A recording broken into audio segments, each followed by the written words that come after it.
Welcome to the bold.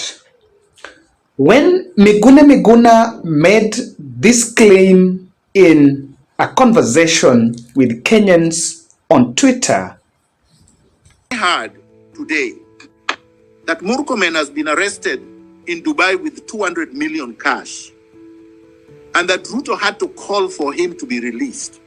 Murkomen is my friend, but what the hell is somebody doing with 200 million cash? Where did he get it from?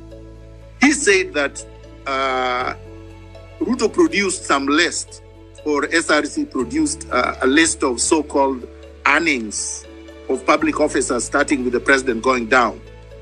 And you could tell from that list that the salaries that are announced, even the so-called increments that are purportedly recommended, would never give anybody 200 million cash, would never support anybody buying a watch worth 30 million, which Ruto wears, 10 of them. He changes them every day. Remember, in Latin America, a president was arrested just recently for her gold watches. I hear you have a president who is borrowing trillions and taking jet of 200 million and wearing watches worth 30 million and shoes worth 2 million each. And nobody seems to be bothered. And his salary is supposed to be 1.5 million per month. It's not possible unless you're a thief. And we know that Ruto is a thief. And we know that Rigiji is a thief. And we know that most of the people working for him are thieves. Let's call it what it is.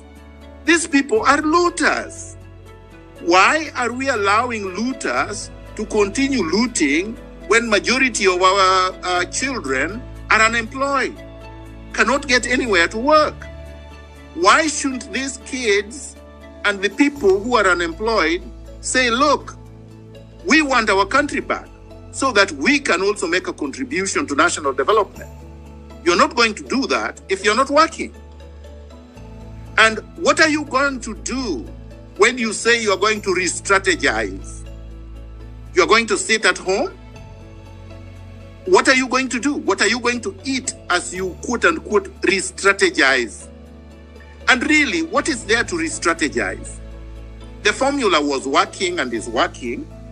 The protest brought some concession, but not a complete one, because Ruto simply played games with the people. He pretended that he's not signing the bill into law, but it will automatically become law in 21 days.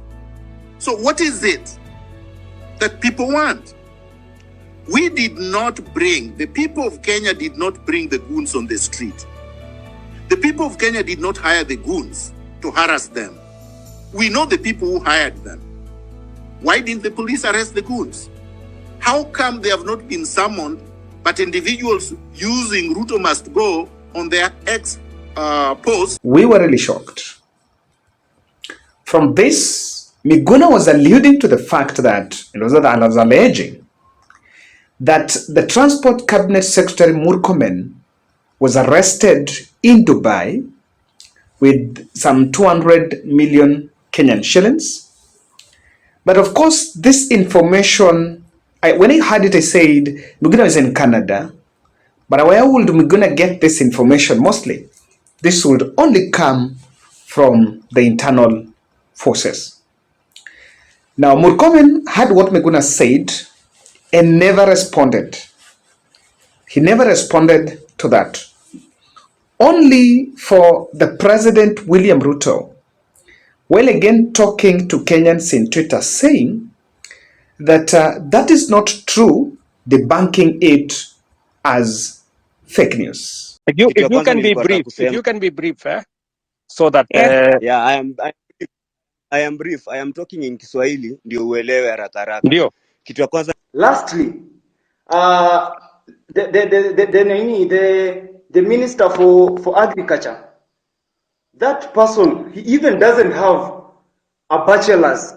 We all know this information.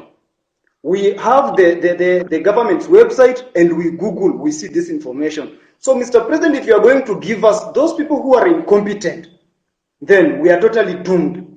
You know, when we elected you as the president, normally they say You set a thief to catch a thief.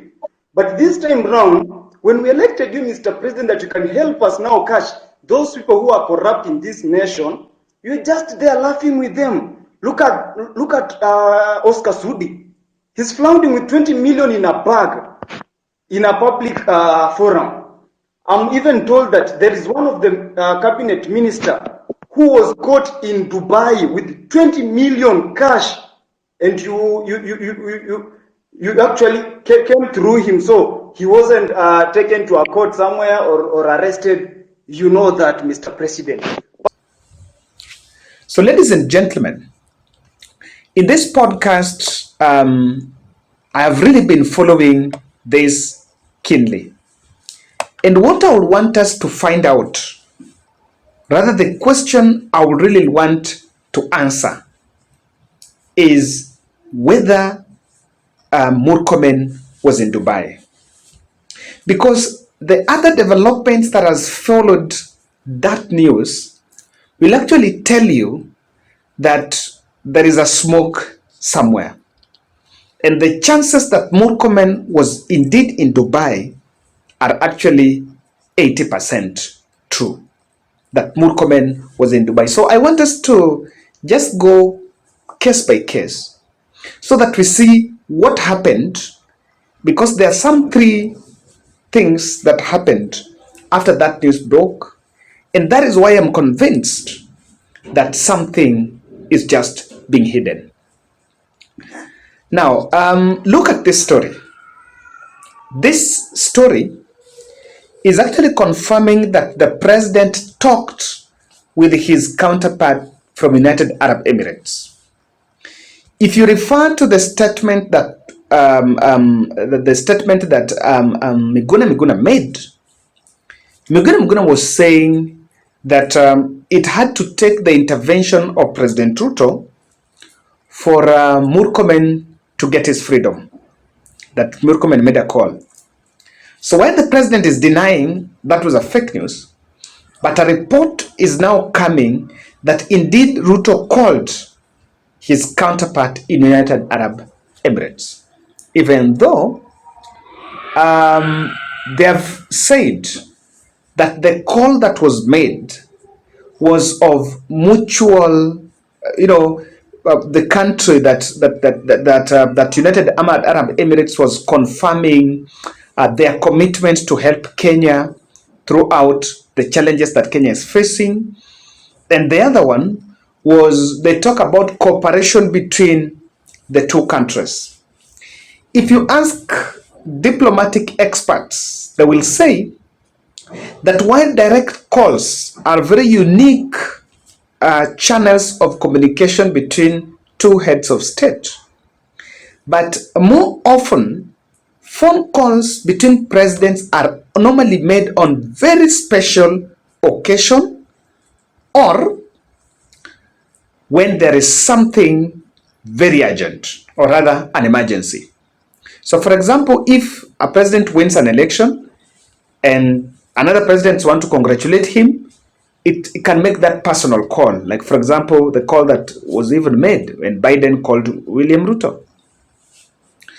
When there is something, for example, when Ruto was being invited to the US, he can make a call. And a call between two presidents, mutual benefits, cooperation deals cannot be negotiated through phone calls. The only thing that can happen is a meeting between the two heads of state. So, what the media and what the State House has reported as a phone call between Ruto and his counterpart in Dubai is already telling that there was an emergency. So what was the emergency is what has not been explained, rather more. So that is the first box that I take, that indeed Ruto called his counterpart in Dubai. The second one is very important. Look at this story.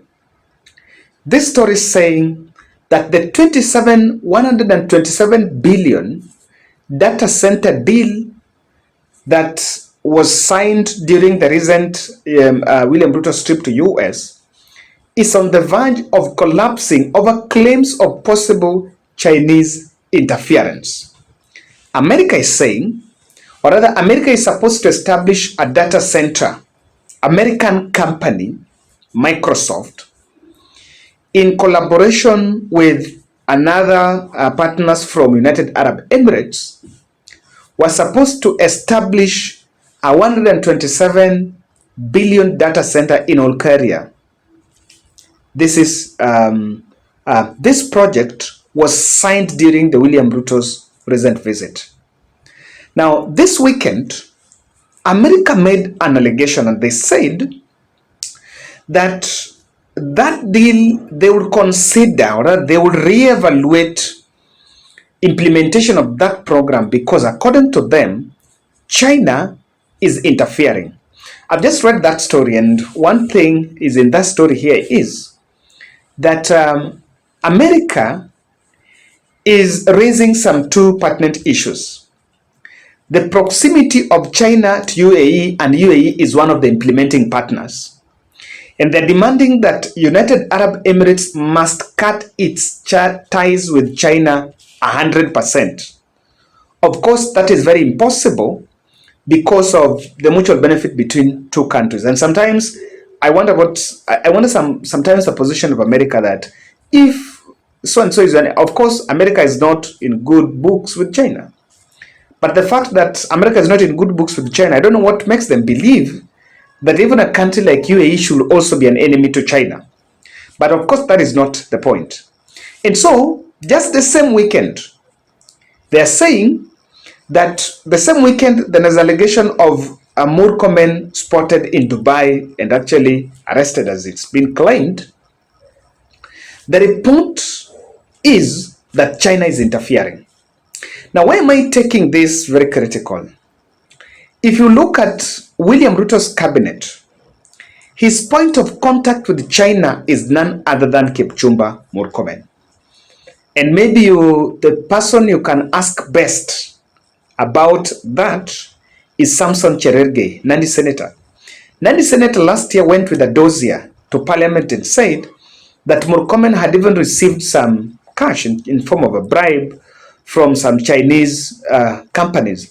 But even far from it, you will also understand that China is largely on construction, or rather on infrastructure projects that falls under the Ministry of Transport, be it the roads, the bridges, the rails, and the roads and rails, bridges, and quite other projects. So, what they are saying is that if indeed, and I want to say, if indeed there could be a deal breaker, a link between Ruto and China, someone that Ruto will send on a deal with China, that person is none other than Murkomen. So you see the way Vector points at Murkomen.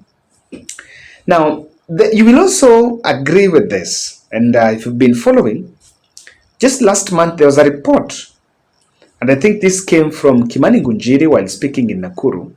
At one point he said that when Ruto was flying to US, one person was missing in that flight, and that was Murkomen, because apparently America demanded that he should not be part of William Ruto's itinerary to the US. So he's amongst those who are banned in the William Ruto's cabinet, and of course that borders corruption. Now, even as I look at the third one, there is something you'll actually understand, that due diligence is here. If this data center project can collapse, then even that Mombasa Nairobi highway that is supposed to be built by American company is on the verge of collapsing. Now, and we warned after the America trip that if William Ruto is not careful, because whatever he was given from the US during the May 24th to 27th trip were promissory notes, and the government needed to be very keen and put the right infrastructure, the right legal and administrative structures so that every deal can be actualized. But to look at things have started being soiled, and probably one of the things that we analysts we were raising is coming true if this deal can collapse, because America is saying if China have to interfere, then we are also not secure because most of our resources or our secrets and data will get to China. The third other observation that I realized happened is Murkomen reverse psychology on lifestyle audit. I think it's important as a country tusiongee tu maneno kwa mdomo. Tumesema sasa mambo ya Harambee kwa sababu inaweza ingiza nini inaitwa nini, corruption, tuweke kando. Si namna hiyo? Nataka pia tukubaliane, kuliko tuongee kwa mdomo tu. Watu wanasema huyu alikuwa waziri jana, amenunua kiatu, amenunua shati, amejenga nyumba. Why don't we pass a law in Kenya for lifestyle audit, so that every 1 year after office we can do a lifestyle audit of every person who is holding public office? Ndio isikuwe Kipchumba peke yake anaona kiatu gani amevaa leo, shati gani amevaa siku gani. Ikuwe an orderly public position as a country where everybody goes through a same simple system. Ndio sasa tuseme usivae saa yenye inapita pesa ngapi, usivae kiatu ya Kenya, shati yako isikuwe mrefu kuliko kupita hapa. Then we will all of us as public servants follow that position, so that as a country we move as a team. Now, just get to understand this. When Murkomen was speaking on Sunday, apparently he is the first cabinet secretary to come out and say, you know, guys, we need to do lifestyle audit. Maybe you can listen to that video here. So that is Murkomen asking for lifestyle audit. And he was amongst the cabinet secretaries that were actually being blamed for living large at the expense of taxpayers. And that story about his presence in Dubai was also reported, and those who are speaking about it are saying him arrested with some money, some 200 million or so. So maybe there is part of it that could be true. And from what, if you ask me, the first thing that I see could be true is that Murkomen was in Dubai. As to whether he was arrested with 200 million is something different. But there could have been some friction between Murkomen and some other forces in Dubai. Maybe it's not the 200 million, and the person who had this information now decided to craft the narrative and say, no, it's 200 million. So that he would actually trigger, sometimes in when you want information, you tweak it around so that the other person will come either to clarify or deny. So maybe the person that fed Miguna with that story maybe understand, well, there was a problem in Dubai, but doesn't understand what exactly happened. And maybe understand there was a problem and it had to take the intervention or a call from William Ruto for Dubai for Murkomen to get his way back. So it's it. But if you ask me, I can tell you that it is highly possible that Murkomen was in Dubai. Now, what could be the secret mission? What could have been his mission there? I'm just trying to flash through 3 aspects I'm seeing on the table. Number 1, Murkomen could have been in Dubai for Ruto's big mission. Ruto's big secret mission. Why? Ruto cannot fly. If there is something that Gen Z have done, the protests have grounded him in the country. So nowadays he doesn't move. He doesn't move very fast, as quick as he used to. He used to arrive in the next day, he's out and he's leaving. So I can see possibly, because, why am I saying that he could be on Ruto mission? Because Ruto made a call. So even if it is not on some corruption, money being someone arrested with 200 million, but there could be, because how is it that immediately report is coming that Murkomen is in Dubai? What is the coincidence that it is the same time that Ruto is calling the Dubai king, the Dubai leaders? So that could be one thing. Number 2, America intel maybe was trailing Murkomen. and has been trailing Murkomen. They stopped him from boarding the plane.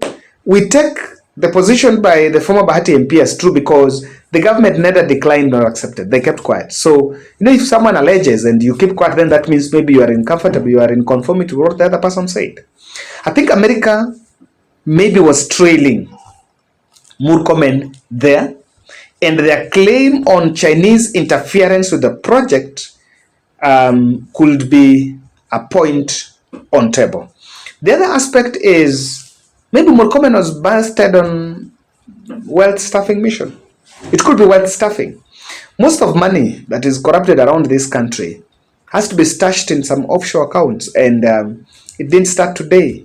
The global journals have been writing about this for years now, and this could have been part of it. And lastly, I see there could be internal government whistleblower that is raising this so that we happen to understand what exactly happened. So, ladies and gentlemen, that is my take, and thank you.